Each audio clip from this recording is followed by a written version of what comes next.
Valtteri, it is now try number 3 of recording the Take newest number 3. the newest podcast episode of What's Next. I'm very sorry that you are here for the last 45 minutes in front of your laptop. You're ready to record. I am the unreliable person over here. I'm sorry for that. It's okay. It's just surprising because you should be kind of professional on podcasting, right? But I never had any issues, and typically it's you. It is. I mean, I'm in the middle of I'm in a Motel 1 in Hamburg. Have you ever been to a Motel 1? I don't think I have. I know the chain. I've seen those, but how is it? It's the baseline. Like if you don't want to mistakes, it's not great. It is one of those hotels that has a fireplace on every TV. Like the video is up and running to make it feel more cozy. It's a lot of business travelers that are in the lobby. And I don't know why we ended up over here. I'm part of I'm in Hamburg, Germany. But what are you doing there? Hamburgers. Hamburgers. It is actually Ruff's Burger, my the burger smash burger thing. There's now a big ribkey, and I'm aware you think of something else probably if you think of big ribkey. What? First thing comes to my mind is German sausage, but okay. In this time, it's a burger I created with a pineapple and some parsley, and there's a bit of like a Mexicali burger. So I have my own burger, and it's a burger chain in Germany. I am their testimonial, and yesterday we shot a lot of ads. So I had to take a bite 27 times out of a burger. So probably... Are you still full? Yeah, like it was probably a total of 6 or 7 burgers I ate over 4 hours, and they are great. They're amazing smash burgers, but if you eat 6 or 7 of them, Yeah, I see. Yeah. And I also spend a fair amount of time on the grill, so in the kitchen, and I still smell a little bit. Like I spent the day. The clothes. Yeah. Or maybe your skin smells like burgers. Yeah, my hair hair probably also smells like burgers. No, and this morning, yesterday, do you know that I'm losing my front tooth sometimes because it's a fake tooth that is glued to the other side. So this morning in Hamburg, I went to my main dentist, who is, I don't know how you are, but you probably have a dentist in Monaco, but my main dentist is in Hamburg, Germany, and he, there's one thing, I'm not sure how legal it is, but they give me laughing gas. Have you ever done laughing gas at a dentist? I've never done, no. I've done the last 2 hours, and I don't... It just for the pain, or? Yeah, it's like a numbing. I think they give it to kids in the US. Okay. And I didn't like it. It was not a huge procedure, but it's 2 hours. They glue and do stuff in your mouth, so they have to glue that tooth on there. So they don't want you to talk, and there's still some pain and stuff. I've had a legit crazy trip the last 2 hours. Like you close the eyes and it is like heaven. It's like sparkles that go over. Like the last 2 hours, I was to the moon, back, couple of space trips, and all of this at 8 a.m. on a Wednesday morning. Like it's pretty insane. Trust me. If ever a dentist asks you, I'm not totally sure what happens if with doping. Like you got to be careful. Double check if it's legal for you as an athlete to do that. Question. I actually have no idea. Yeah, and I think it works like they take away, like it's a bit the same thing happens. It's called Tiefenrausch. Have you ever heard of Tiefenrausch? If you dive super deep in the water, and then you get a little bit crazy. There's a word for it in German. Okay. It's Tiefenrausch. That's our German word. Or Papagei. You're holding a papagei. Papagei. Can you say it? Papagei. Yeah, very good. That's the bird you're holding in your hand. So that's why I'm in Hamburg. I'm cycling. It's called the Roughs Riders. We do a cycling trip. It's beautiful, sunny weather. But talking about so burgers and riding. Yeah, burgers and riding. Sounds good to me. You came back to Monaco. I think the world saw how you were with Toto in the jet. You broke the internet with a great smiling picture on your account. Congratulations.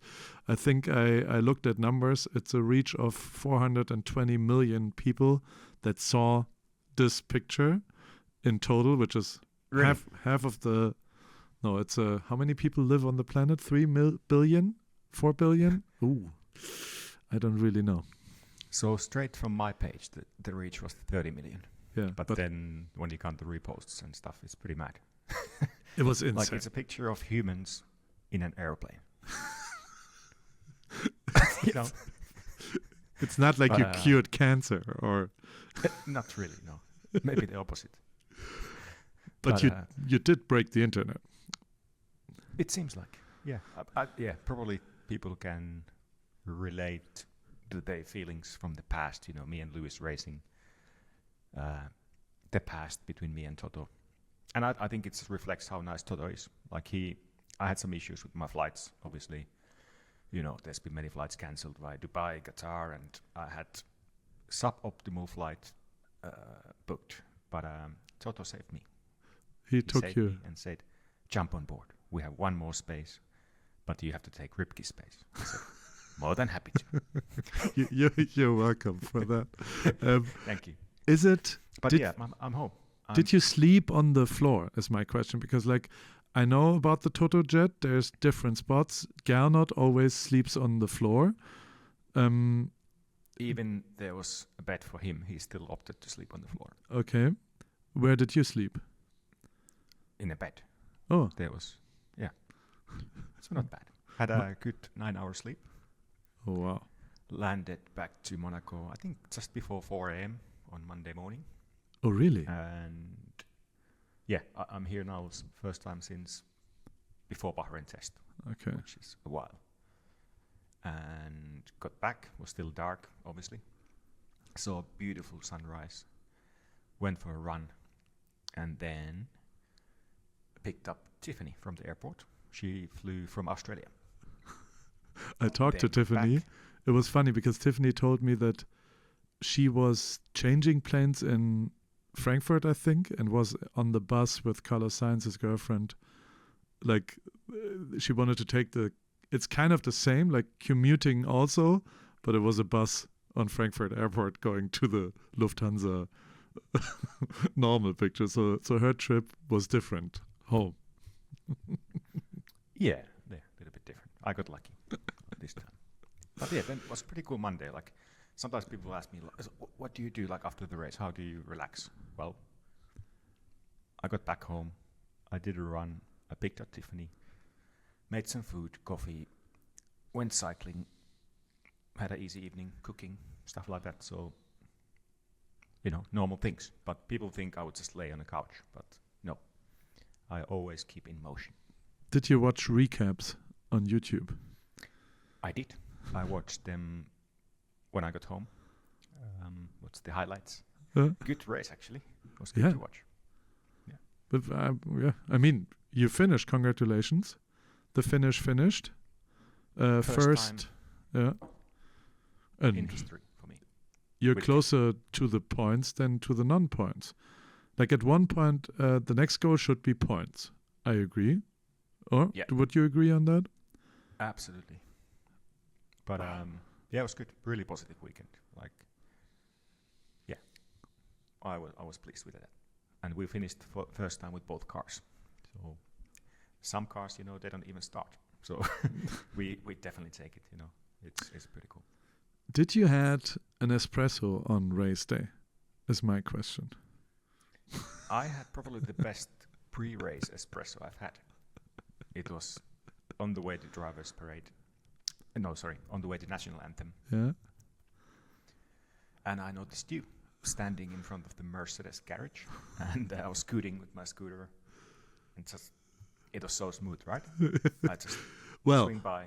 I texted you, I'm gonna make you an espresso, but then I'm not allowed on starting grid. So you come there, you step out, you went to the FIA garage, I don't know, you were gone. I kind of tracked you, but I needed a time frame of 2.5 to 3 minutes with my mobile espresso setup to finish it. And I wanted it not to be that you're standing 3 minutes, that's long 3 minutes in the pre-race procedure. So how much before I got there the coffee was ready? 8 seconds. I got insanely lucky because like you went first to FIA. I don't know if you used the bathroom or whatever you did, at the very first, because your garage is all the way. The garages are in the order of the results of last year, and we are in the second one. You are all the way down.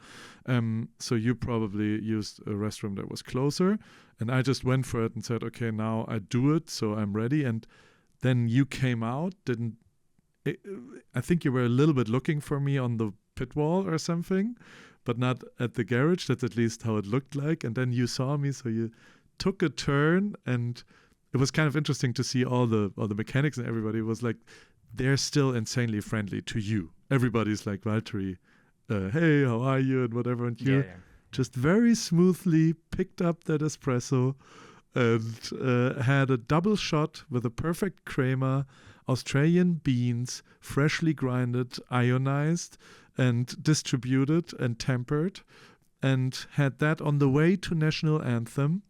And I think in the history of Formula One, this was the freshest espresso on the starting grid that must have ever happened. Because, like, would you remember that anybody ever brought an espresso machine to the starting grid? No. Yeah. First time. So I'm proud of that. We made history. You made history. And it was strong, actually. That was a strong double shot.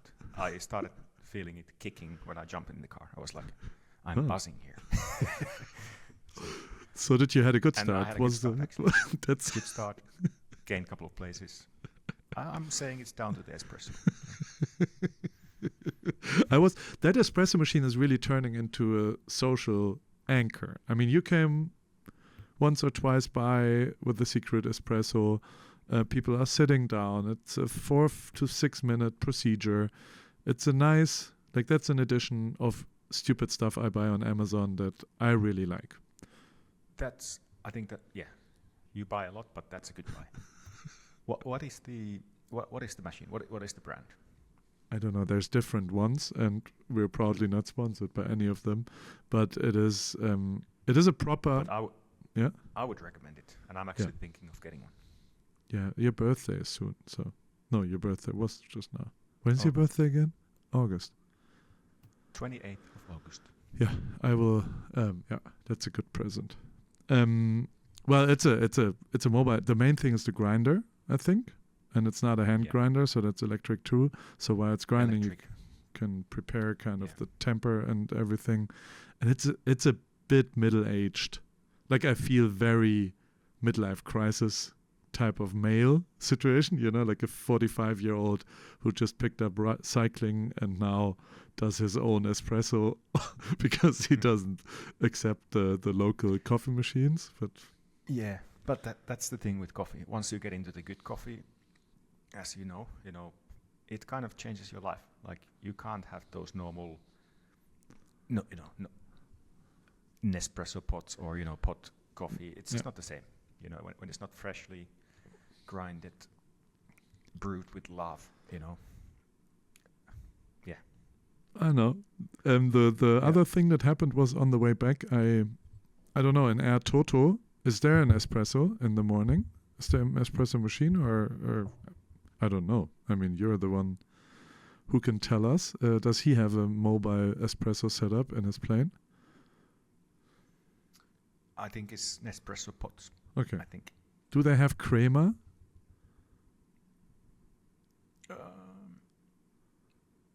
I didn't have coffee on that flight. So, to be honest, I don't know the latest setup. But I don't know. I don't know is the honest answer. Because I failed to create crema I tried to do this on my regular flight to Helsinki, by the way. I flew through Helsinki, your hometown, your home country at least, not Lahti. Yep. And I didn't get to manage any crema of the espresso on the flight, which I researched, and it has to do with the air pressure in the air and CO2 being released.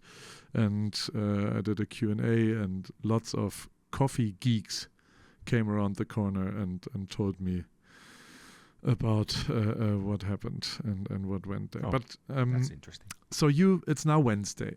So you spent the Monaco days cycling, running, eating, and washing, probably, right? And gym. Oh, okay. That's pretty much it. I did have an appointment yesterday in Monaco. Okay. I got to renew my Monaco residency card. Okay. Do you have to do that in person?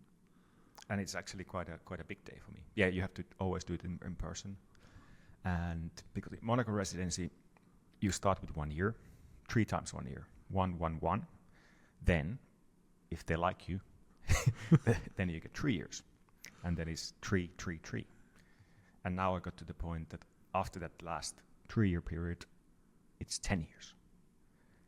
There was a bit more questions asked, and they gave me 10-year residency now. What do they ask there? All kinds of things. How much time you spend in Monaco. Okay. What do you do for work? How much money do you have in your bank account? Marriage status.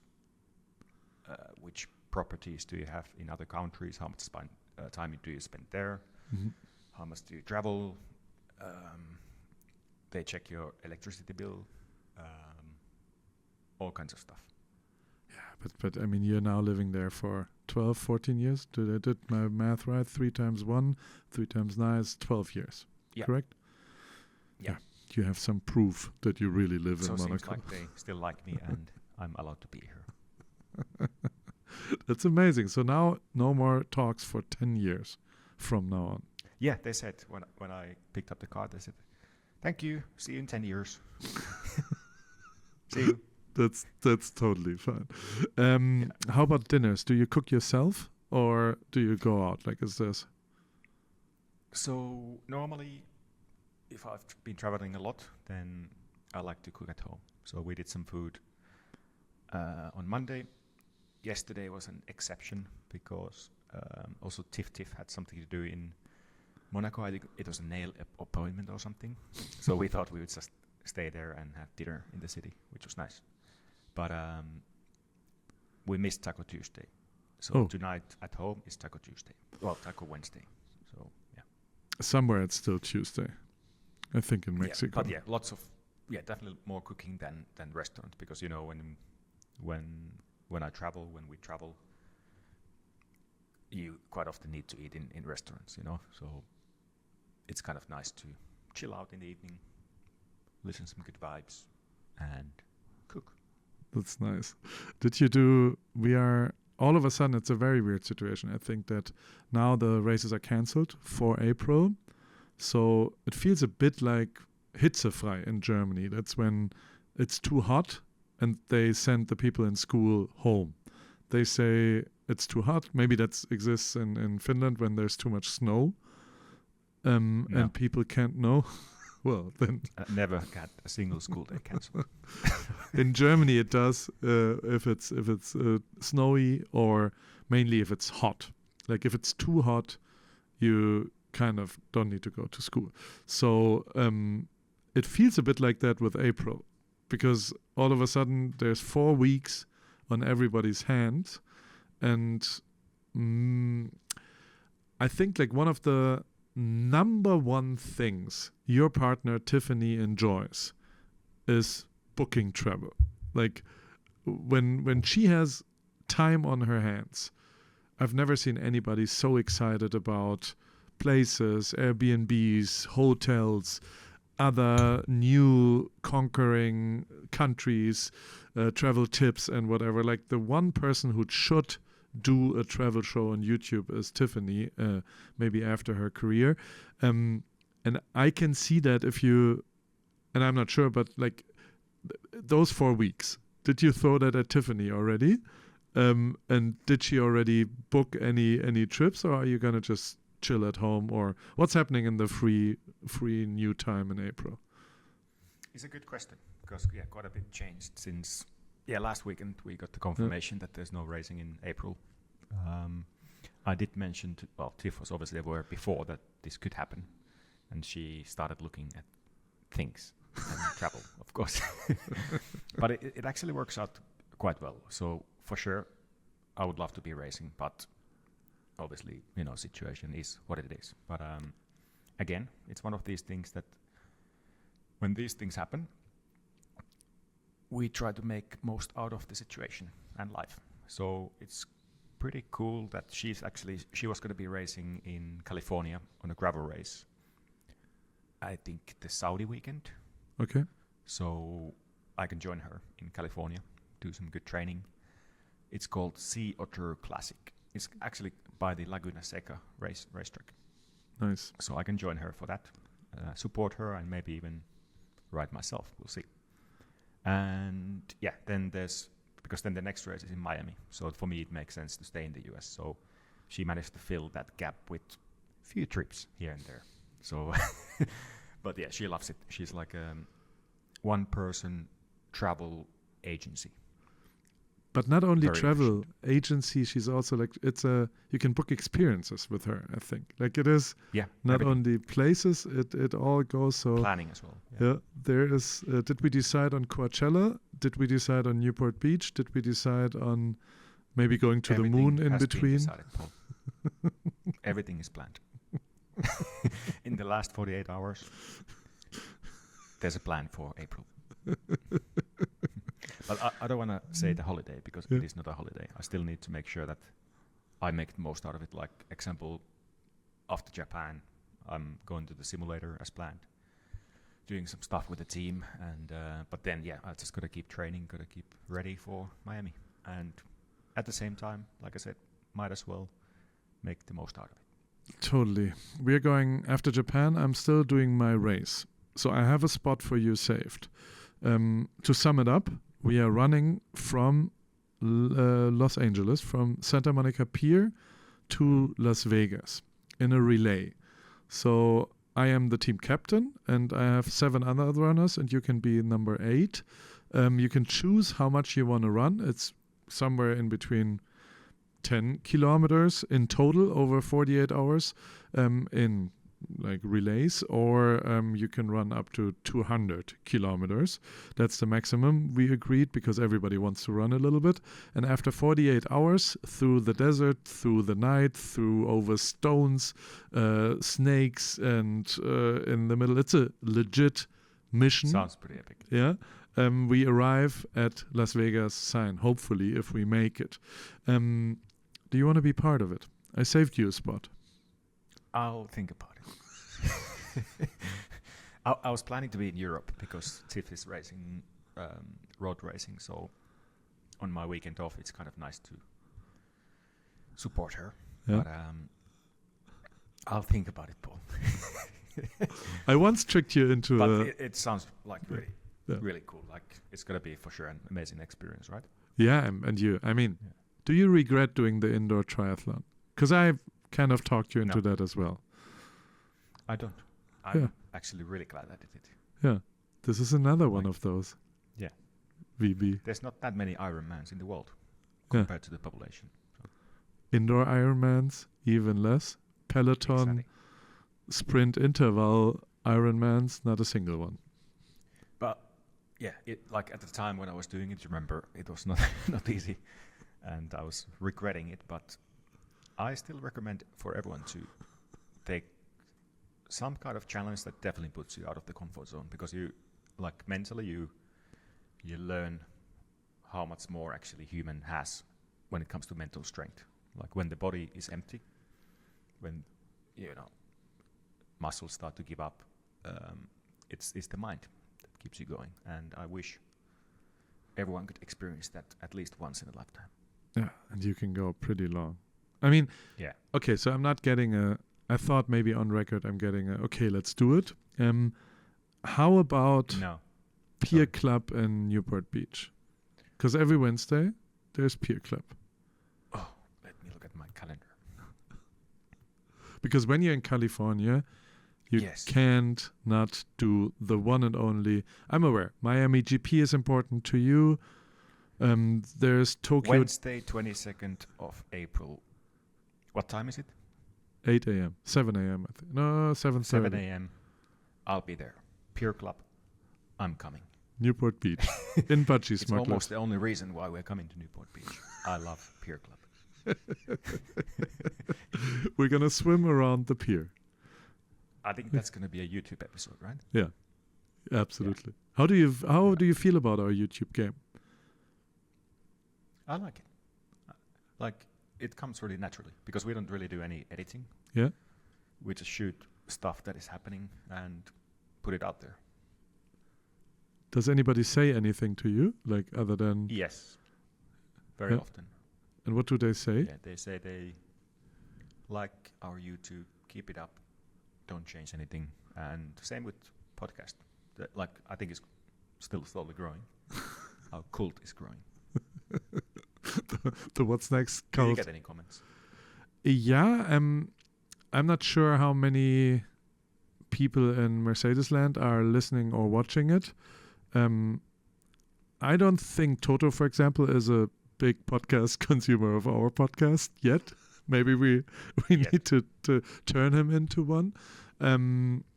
But in the fan, like I remember the one guy I met, and that was kind of nice. In China, I was at F1 Academy, filmed something with Dorian, and there was one guy approaching me with probably one of the coolest pictures of you, that childhood picture of you where you look like a 7-year-old, a little chubby Valtteri with a weird haircut. You know what I mean?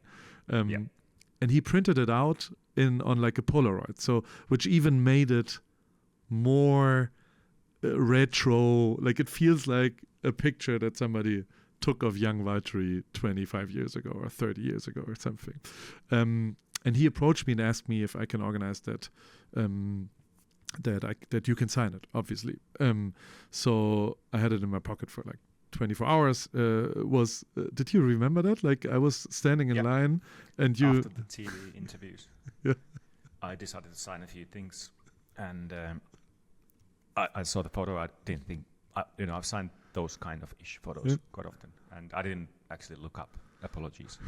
And then later I realized, oh that's you. You're just standing in the line. Yeah, I was a waiting for fan. an autograph. I was a fan. And you got one. Yeah, I did.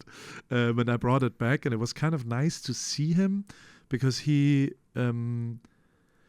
also opened up that he was following me for 10 years. So he started in the first round of when we worked back together, you and me, and then he followed my non-F1 endeavors, and now he's super happy. And he deliberately said that one of the best things he enjoys is listening every Thursday for half an hour of us just talking stupidity, like it's not qualifying the setting XY was this and that and whatever. It is just at the end, two guys chatting, doing a little bit what happened in the week, and it feels like you're one of our friends. Like it feels like you're sitting down in some sort of a recap. Hopefully it does. And he enjoyed it. That's at least, I'm quoting him. Yeah. That's what he said, that he really enjoys. That makes us happy. Yeah, and he said, do it, more. Absolutely. Actually, one thing I have to mention, it's an exciting week. Why? I got a message just before the podcast. The last of our beautiful Adelaide/McLarenville grapes are being picked tomorrow. Oh, did you pick them? No, I wasn't there. Well, I was there when they were picking the Grenache Blanc. Briefly, I saw that, but now the rest of the Grenache and Shiraz are being picked at the vineyard. And then it's weird. Like, I love the grapes there, and now they're they'll gone. be gone. Turned kind of into sad. wine. I mean, it's nice yes. also. It's nice, yeah. Then, for the first time, it's my first harvest. So it's pretty cool.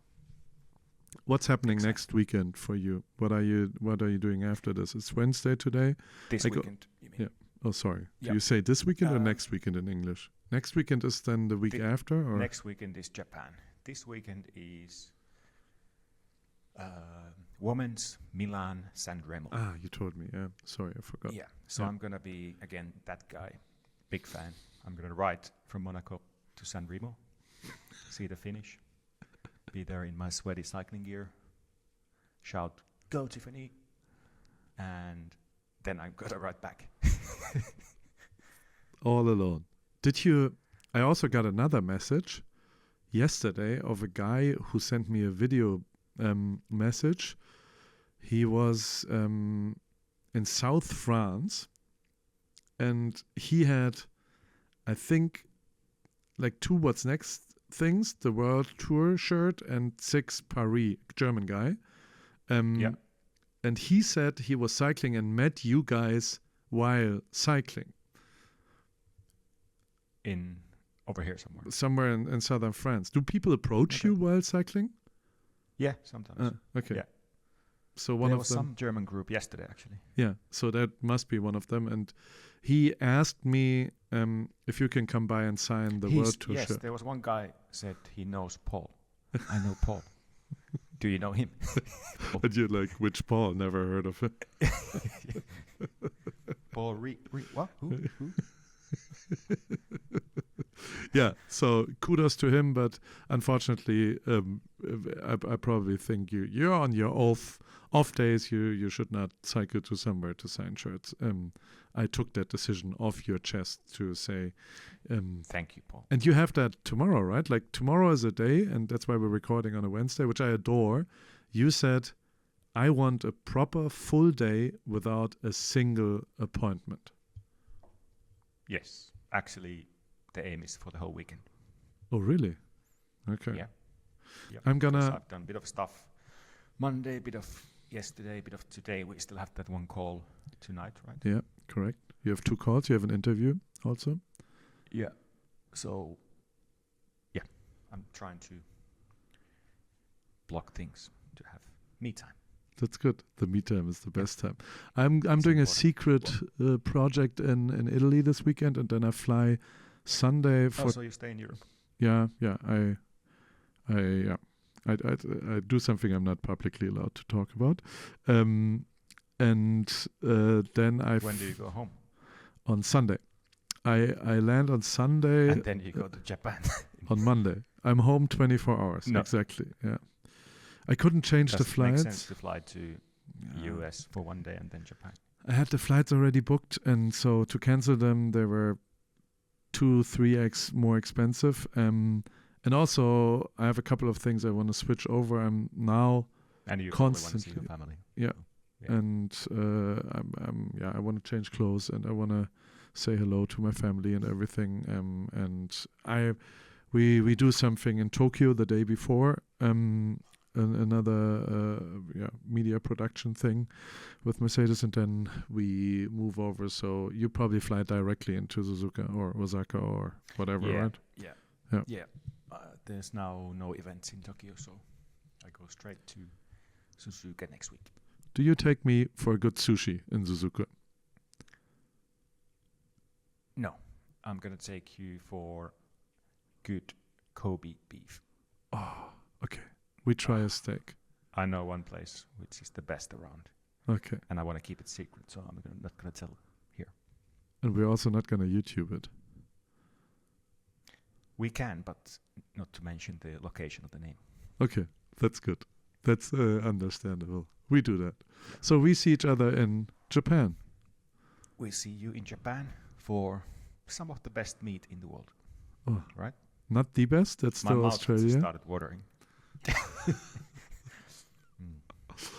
Oh, nice. Thank you, Valtteri. I'm taking off. Enjoy your days off. Enjoy the burgers. Yeah. I will have some again today. Big ribkeys. 4 or 5. Should I bring you one? Do you like pineapple on a burger? I do. Yeah. Okay. Very I bring nice. you one.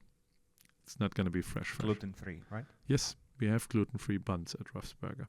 Correct. Gluten-frei. Gluten-frei. Good. Papagei. Alrighty. Bye-bye. Papagaya. Papagaya. Bye-bye. Bye.